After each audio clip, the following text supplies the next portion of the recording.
نبی رحمت صلی اللہ تعالیٰ علیہ وآلہ وسلم مکہ معظمہ میں ہیں تو سورہ بلد نازل ہوئی،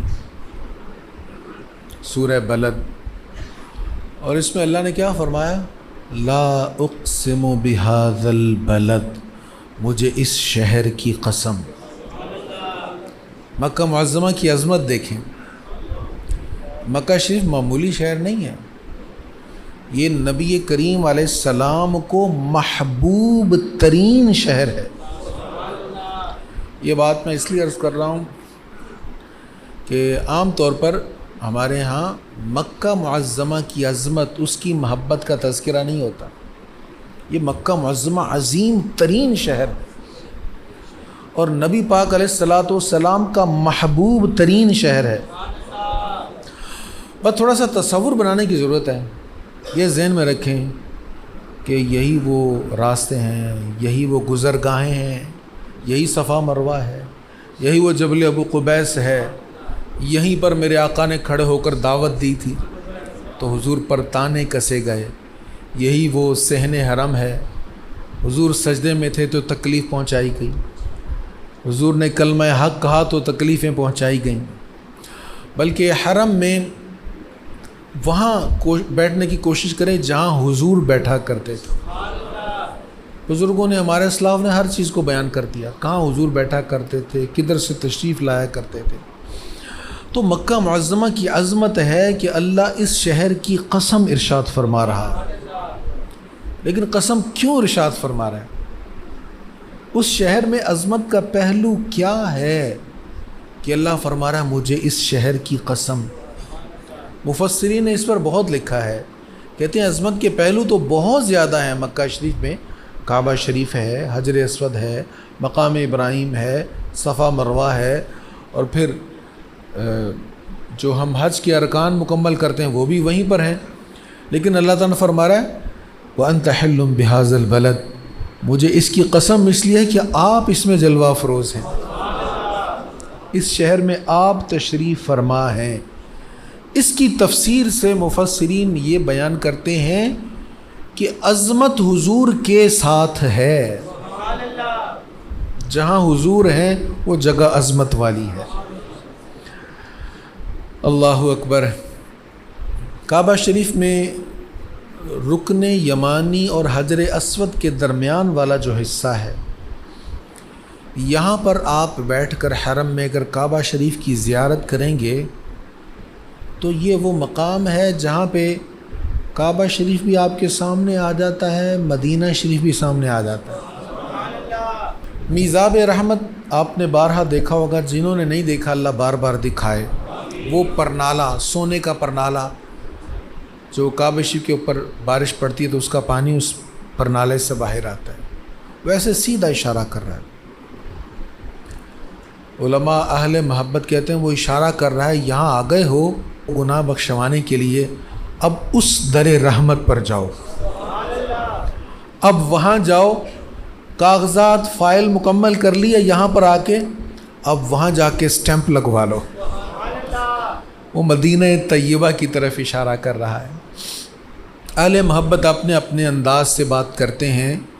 سیدی اعلیٰ حضرت جب مکہ شریف میں آئے، طواف کیا، سعی کی، حج کیا، اب کعبہ شریف کو دیکھ دیکھ کر یہ کلام پھر لکھا، حاجیوں آؤ شہنشاہ کا روضہ دیکھو، کعبہ تو دیکھ چکے، کعبے کا کعبہ دیکھو۔ حضور کعبے کا بھی کعبہ ہے۔ آب زمزم تو پیا خوب بجھائی پیاسے، قصر محبوب کے پردے کا بھی جلوہ دیکھو، آؤ جود شاہ کوثر کا بھی دریا دیکھو، زمزم شریف پیا ہے، خوب پی لیا ہے، آپ اب آؤ نا ذرا ساقی کوثر کے دامن رحمت میں بھی آؤ. اب ان کے جود، ان کے کرم، ان کی عطاؤں کا دریا بھی دیکھو. آب زمزم تو پیا خوب بجھائی پیاسے، آؤ جود شہ کوثر کا بھی دریا دیکھو. خوب آنکھوں سے لگایا ہے غلاف کعبہ، قصر محبوب کے پردے کا بھی جلوہ دیکھو. غور سے سن تو رضا کعبہ سے آتی ہے صدا، میری آنکھوں سے میرے پیارے کا روضہ دیکھو. اچھا، مکہ شریف سے جانا بڑا مشکل ہوتا ہے. مکہ شریف کی بھی محبت دل میں ہونی چاہیے نا. اس در کو چھوڑ کر جانا بڑا مشکل ہوتا ہے. لیکن جب ذہن میں یہ ہو کہ ہم یہاں سے مدینہ طیبہ جا رہے ہیں، پھر مشکل نہیں رہتا، پھر آسان ہو جاتا ہے. پھر وہاں کا مدینہ طیبہ کا ذوق شوق جو ہے، وہاں کی محبت کی وجہ سے یہ دکھ جو ہے یہ بھول جاتا ہے انسان. اب سید اعلیٰ حضرت جب مدینہ طیبہ میں گئے تو وہاں کی کیا کیفیتیں تھیں. سبحان اللہ. بھینی سہانی صبح میں ٹھنڈک جگر کی ہے، کلیاں کھلی دلوں کی ہوائیں کدھر کی ہے، ہوائیں کدھر کی ہے. پیغام صبا لائی ہے گلزار نبی سے، آیا ہے بلاوا مجھے دربار نبی سے، دربار نبی سے. اچھا، اس میں تھوڑی سی ترمیم کر کے پڑھ لیں میرے ساتھ مل کر، امید کے ساتھ. پیغام صبا لائے گی گلزار نبی سے، آئے گا بلاوا مجھے دربار نبی سے، دربار نبی سے. پیغام صبا لائے گی گلزار نبی سے، آئے گا بلاوا مجھے دربار نبی سے، دربار نبی سے. اچھا، مدینہ طیبہ کی خاک، اس کے بارے میں کیا خوب بات لکھی. اللہ اکبر، اللہ اکبر. اپنے قدم اور یہ خاک پاک، کہاں ہمارے قدم، کہاں حضور کے در کی خاک. اللہ اکبر. اپنے قدم اور یہ خاک پاک، حسرت ملائکہ کو جہاں وضع سر کی ہے، حسرت ملائکہ کو جہاں وضع سر کی ہے. ہم قدم رکھ رہے ہیں، ملائکہ کو حسرت ہے یہاں سر رکھنے کا موقع مل جائے. ان کو موقع نہیں ملتا، وہ ایک بار ہی آتے ہیں. معصوم کو ہے عمر میں بس ایک بار بار، معصوم کو ہے عمر میں بس ایک بار بار. آسی پڑے رہے تو صلاح عمر بھر کی ہے، آسی پڑے رہے تو صلاح عمر بھر کی ہے، صلاح عمر بھر کی ہے. پیغام صبا لائے گی گلزار نبی سے، آئے گا بلاوا مجھے دربار نبی سے، دربار نبی سے. اچھا، پھر حضور کی بارگاہ میں مانگنے کا انداز کیا ہے، کس یقین سے مانگنا چاہیے.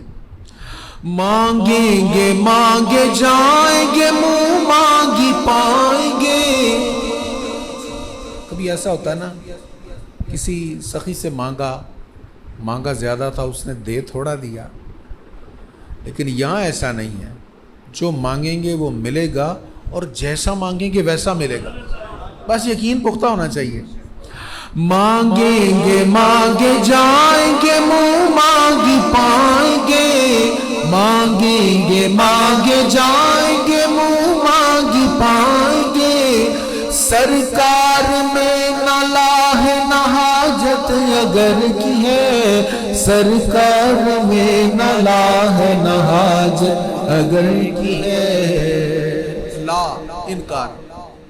انکار نہیں ہے حضور کی بارگاہ۔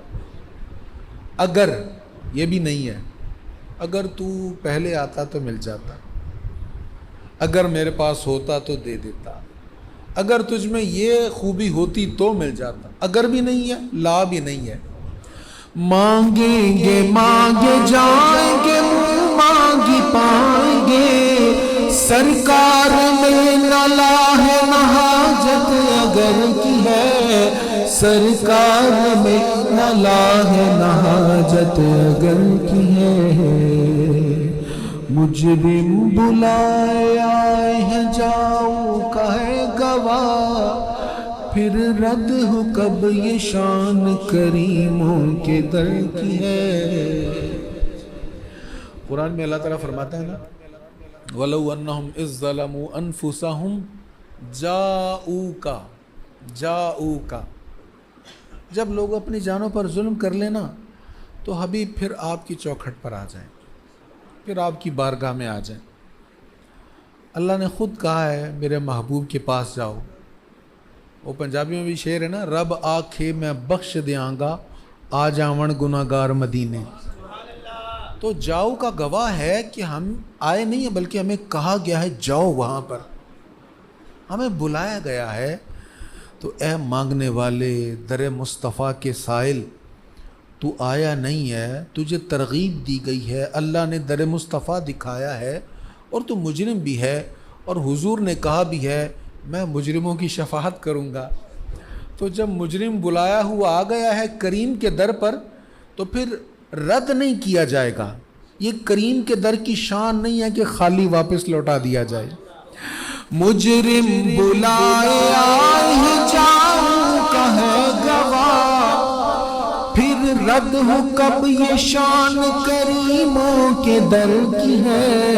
آئے گا بلاوا مجھے دربار نبی سے، دربار نبی سے، سرکار ہم گواروں میں طرز ادب کہاں، ہم کو تو بس تمیز یہی بھیک بر کی ہے، یہی بھیک بر کی ہے۔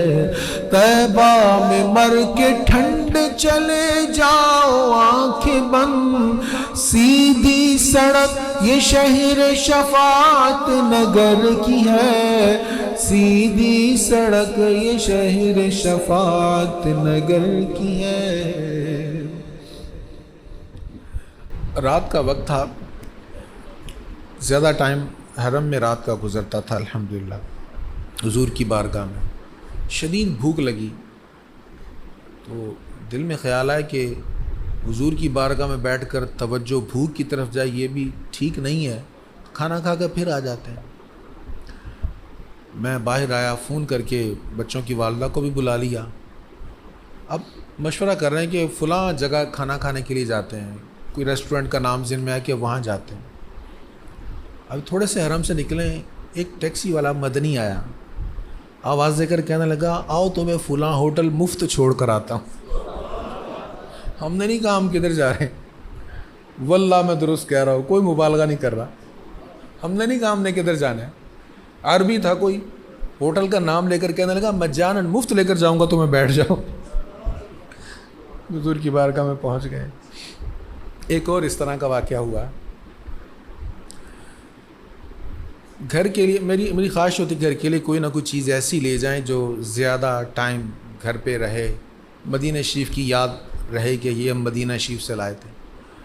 تو میں اکثر کچن کی کچھ چیزیں، لہسن پاؤڈر، ادرک پاؤڈر وغیرہ کچھ اس طرح کی چیزیں میں لاتا ہوں تاکہ زیادہ ٹائم وہ کھانے میں استعمال ہوتی رہیں، اور سارا جو کھانا ہے وہ حضور کا ہی لنگر ہے، تو نسبت ہو جائے مدینہ طیبہ سے۔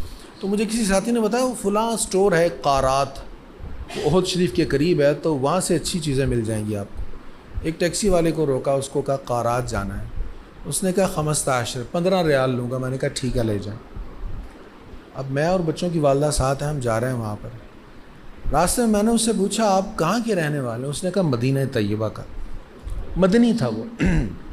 کچھ مدینہ طیبہ کی باتیں ہوئیں۔ جب اس اسٹور پر ہم پہنچے تو اسٹور کے بند ہونے کا ٹائم ہو رہا تھا، رات دیر ہو گئی تھی۔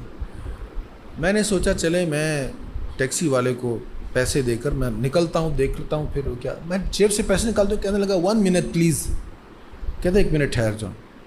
وہ کاؤنٹر پر گیا اور جا کر ان کو کہنے لگا یہ میرے مہمان آئے ہیں، ان کو اندر جانے دیں۔ وہاں سے جب اندر جانے لگے تو جب اس کو 15 ریال دینے لگے، کہنے لگا مجانن، یہ بھی فری ہے۔ سید الشہداء کی بارگاہ میں حاضر تھا۔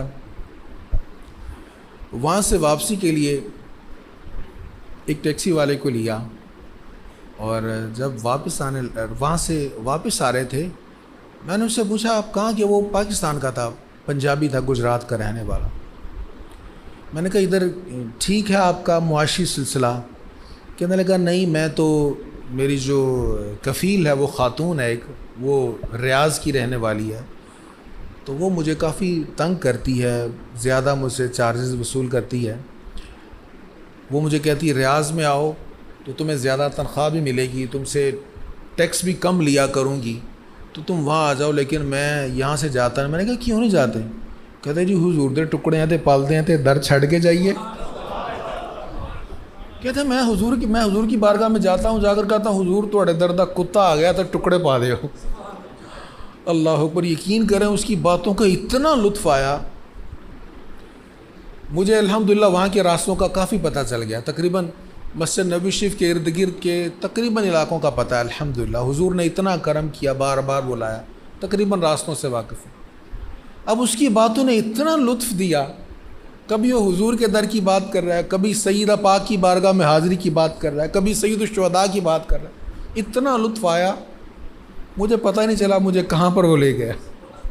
مجھے کہنے لگا کہاں اتاروں؟ میں کہا جہاں مرضی اتار دو، مجھے اب یاد نہیں۔ حضور کے شہر کی بڑی بات ہے، بڑا لطف ہے، بڑی عنایات ہیں، بڑی تجلیات ہیں۔ ہمارے ہاں اکثر لوگ اہل محبت جو مسجد نبوی شریف کے اندر چھتریاں ہیں، آگے والی چھتریاں اور پیچھے والی چھتریاں، ان کے درمیان برآمدے میں بیٹھ جاتے ہیں۔ اب یہ جگہ ایسی خوبصورت جگہ ہے کہ یہاں سے آپ مسجد میں بیٹھے بیٹھے گنبد شریف کا نظارہ کرتے رہتے ہیں۔ مسجد میں بھی بیٹھے ہیں اور گنبد شریف کی زیارت بھی ہوتی رہتی ہے۔ میں بھی تقریباً وہیں پر بیٹھتا ہوں اکثر۔ اس بار میں جب گیا، پہلے دن وہاں جا کے بیٹھا، اتفاق سے کافی لوگ ملنے کے لیے آ گئے، کچھ پیار کرنے والے، محبت کرنے والے بھی آ کر بیٹھ گئے۔ تو پھر مجھے لگا شاید یہ مناسب نہ ہو کہ ہم حضور کی بارگاہ میں سوالی بن کر آئیں اور لوگ پھر وہاں ہماری تعظیم کریں۔ ایک دو صاحب میرے سامنے آ کے تعظیم والے انداز میں بیٹھے، میں نے کہا یار ادھر تو ادھر ہی لو لگائیں نا، ہم تو خود ان سے ٹکڑے مانگنے آئے ہیں، ان کے در کے سوالی بن کر آئے ہیں۔ اس کے بعد سے پھر معمول بن گیا اندر مسجد شریف میں جا کر بیٹھنے کا، جو پرانی مسجد ہے، سرکار کریم علیہ الصلاۃ والتسلیم کے دور شریف کا جو حصہ ہے نا، جو مسجد میں شامل تھا۔ آپ باب صدیق اکبر کی طرف سے جب اندر جائیں گے تو 4 یا 5 ستون گزرنے کے بعد، مقصورہ شریف کی طرف، جالیوں کی طرف جب آپ جائیں گے تو 4 یا 5 ستون گزرنے کے بعد ایک ستون کے اوپر ٹاپ پر لکھا ہوا ہے حد مسجد النبوی، کہ یہ مسجد نبوی شریف کی آخری حد ہے۔ کیا مطلب؟ حضور علیہ الصلاۃ والتسلیم کے دور مبارک میں جتنی مسجد تھی وہ یہاں پر ختم ہو جاتی۔ توسیع اس طرف بھی ہوئی، چاروں اطراف میں توسیع ہوئی، صرف جالیوں شریف والی سائڈ میں توسیع نہیں ہوئی۔ قدمین شریفن والا حصہ اگرچہ مسجد میں ہی ہے، لیکن وہ مسجد سے باہر والا حصہ۔ تو وہ جگہ جہاں پر سرکار کریم علیہ السلام کے دور میں جو مسجد تھی نا، وہاں پر جب بیٹھیں تو وہاں کا لطف بھی نرالا ہے۔ اچھا، وہاں پر بیٹھ کر پھر آپ سوچیں، جتنی بھی حضور کی حدیثیں ذہن میں آئیں، جو بھی حدیث ذہن میں آئے، پھر سوچیں شاید یہیں پر بیٹھے بیٹھے حضور نے فرمایا ہو، شاید حضور اسی جگہ کی طرف نگاہ ہو جہاں میں بیٹھا ہوں، شاید یہیں پر حضور کے صحابہ بیٹھے ہوں، جب یہ گفتگو ہو رہی ہو تو عجیب لطف آتا ہے۔ ایسے میں حضرت سیدنا امام مالک رضی اللہ تعالیٰ عنہ کی محبت کی باتیں ذہن میں آئیں تو پھر اور لطف آتا ہے۔ حضرت سیدنا امام شافعی امام مالک کے شاگرد ہیں۔ آپ کہتے ہیں کہ حضور ان کی بارگاہ میں جب پڑھنے کے لیے میں حاضر ہوا تو امام مالک کا ایک خاص سٹائل تھا، یہ قال رسول اللہ صلی اللہ علیہ وسلم نہیں کہا کرتے تھے۔ حضور کی بارگاہ میں بیٹھے ہیں، روضہ شریف کے قریب بیٹھ کر پڑھاتے تھے، اشارہ کر کے کہتے تھے قال ھذا صاحب مزار، اس مزار والے آقا نے فرمایا۔ ادب کتنا ہے، ورق پلٹنے کی آواز نہیں آتی تھی کہ بارگاہ مصطفیٰ ہے۔ امام شافعی کہتے ہیں ایک دن میں حضرت امام مالک کی بارگاہ میں حاضر ہوا، بڑے خوبصورت گھوڑے بندھے ہوئے ہیں۔ امام مالک کو کبھی گھوڑے پر سوار دیکھا نہیں تھا، تو باہر بڑے پیارے گھوڑے بندھے ہوئے ہیں، خراسانی مصری گھوڑے۔ تو تحفہ آیا ہوگا کہیں سے، کہتے ہیں میں نے کہا حضور بڑے خوبصورت گھوڑے ہیں، مجھے فرمانے لگے سارے تم لے جاؤ۔ امام شافعی سے بڑی محبت کرتے تھے، محبت کتنی زیادہ تھی، امام شافعی جب پڑھنے کے لیے گئے نا ان کے پاس تو کہتے میں سفارش ڈھونڈ رہا تھا، امام مالک کسی کو جلدی شاگردی میں نہیں لیتے تھے، انہوں نے گورنر مدینہ کی سفارش لی، اس کا خط لیا، لے کر ان کی بارگاہ میں گئے۔ لونڈی باہر آئی، اس کو کہا کہ جاؤ ان سے کہو یہ گورنر صاحب نے خط دے کر مجھے بھیجا ہے۔ لونڈی نے خط واپس لا کے پکڑا دیا۔ امام صاحب فرماتے ہیں مجھے گورنر سے کوئی کام نہیں ہے۔ اللہ اکبر، کیسی استغنائی، مجھے گورنر سے کوئی حاجت نہیں، کوئی کام نہیں۔ سوچا کہ یہاں تو کوئی سفارش نہیں چلے گی، اونچی آواز سے کہنے لگے حضور میں محمد بن ادریس بنو ہاشم کا ایک یتیم فرد ہوں۔ کہتے بس یہ کہنے کی دیر تھی، امام مالک نے جوتا بھی نہیں پہنا، بھاگے بھاگے باہر آ گئے۔ تم خاندان مصطفیٰ میں سے ہو، پہلے کیوں نہیں بتایا؟ تمہیں گورنر کی سفارش کی ضرورت کیا ہے، تم تو خود سفارش دینے والے ہو، خاندان مصطفیٰ سے ہو، تم بنو ہاشم سے ہو۔ اسے کہتے ہیں میں نے وہ عرض کیا حضور یہ گھوڑے بڑے خوبصورت ہیں، بڑے شاندار گھوڑے ہیں، دل میں شاید یہ تعجب ہو کہ آپ تو گھوڑے پر سواری کرتے کبھی دیکھا نہیں۔ فرمانے لگے سارے لے جاؤ۔ میں نے کہا حضور اپنے لیے کوئی تو رکھیں۔ فرمایا نہیں مجھے حاجت نہیں ہے۔ حضور کیوں نہیں حاجت، سفر تو آپ نے بھی کرنا ہوتا ہے۔ کہا مجھے شرم آتی ہے، مجھے شرم آتی ہے، جس شہر میں رسول اللہ جلوہ فروز ہو وہاں مالک گھوڑے پر بیٹھے، وہاں میں گھوڑے پر سواری کروں۔ اللہ اکبر۔ اللہ کریم مدینہ طیبہ کی با ادب حاضری نصیب فرمائے۔ صرف حاضری نہیں، با ادب حاضری مانگو۔ بزرگ فرماتے ہیں بہت سارے لوگ جاتے ہیں بس سیر سپاٹا کر کے آ جاتے ہیں، ایسا نہ ہو، با ادب حاضری ہو، بے ادبی سے بچے رہیں، جب بھی جائیں ادب والی مقبول حاضری نصیب ہو۔ وہ پیر نصیر الدین صاحب کا ایک شعر بڑا خوبصورت ہے، مواجہ شریف پر حاضری، جو اہل محبت ہے نا وہ ڈرتے ہیں مواجہ شریف پر حاضری سے۔ ہم تو بے ادب لوگ ہیں، مواجہ شریف پر جا کر بھی ہم موبائل نکال لیتے ہیں، کیمرے کومرے سیلفیاں بنا رہے ہیں، یہ ادب کے خلاف ہے۔ اہل محبت جو ہے نا، جو عرفاء ہیں، وہ جلدی مواجہ شریف پر جاتے ہی نہیں ہیں کہ کون سا منہ لے کر جائیں، کیسے حاضر ہوں۔ وہ کہتے ہیں شرم عیسیاں سے نہیں سامنے جایا جاتا، کیا یہ کم ہے کہ تیرے شہر میں آئے ہوئے ہیں؟ یہ کوئی تھوڑی بات ہے، حضور کے شہر میں آ گئے، اب کون سا منہ لے کر جائیں۔ حاضر ہونا چاہیے لیکن ڈرتے ہوئے، جھجکتے ہوئے، شرماتے ہوئے، جھکی نگاہوں کے ساتھ۔ اللہ کریم بار بار بادب حاضر نصیب فرمائے۔ میں نے الحمدللہ آپ سب کے لیے وہاں دعائیں کی، جہاں بھی گیا ہوں آپ سب کے لیے دعا کی۔ بہت سے لوگ، بہت سے چہرے، بہت سے نام ذہن میں تھے، اور باقی جو ذہن میں نہیں تھے انسان بھول بھی تو جاتا نا۔ میں نے عرض کی، میں نے کہا یا اللہ میرا حافظہ کمزور ہے، ناقص ہے، تو جانتا ہے۔ سب ہمارے مسجد میں آنے والے، محبت کرنے والے، دعاؤں کا کہنے والے، دعاؤں کا پوچھنے والے، میں نے ایک اور بھی دعا کی، میں نے کہا یا اللہ جو مجھے پوچھے گا نا میرے لیے دعا کی، مولا تو ان سب کو بھی جانتا ہے، یا اللہ سب پر کرم فرما۔